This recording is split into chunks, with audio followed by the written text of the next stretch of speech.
మనం ఏ పూజ చేసినా కొబ్బరికాయ కంపల్సరిగా ఉండాల్సిందే. సర్వదేవతలను పూజించే సమయాల్లోనూ, యజ్ఞ హోమాదుల్లోనూ, కొన్ని శుభకార్యాల్లోనూ కొబ్బరికాయను కొట్టడం తప్పనిసరిగా జరుగుతుంది. కొబ్బరికాయ పైనున్న పిలక అహంకారానికి ప్రతీక.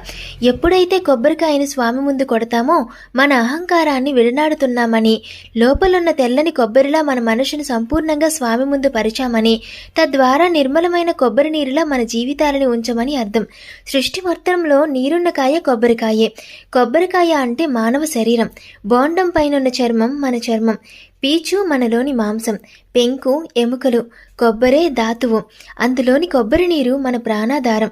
కాయ పైనున్న 3 కళ్ళు ఇడ, పింగళ, సుషుమ్న అనే నాడులు. అనగా జీవుడు తన సమస్తాన్ని అంటే స్థూల సూక్ష్మ కారణ దేహాలతో కూడిన ఉపాధినంతను భగవంతునికే అర్పిస్తున్నామన్నమాట. కొబ్బరి, అరటి, ఎంగిలిపడని విత్తనాలు కాబట్టే భగవంతునికి నైవేద్యంగా ముఖ్యంగా పెడతారు.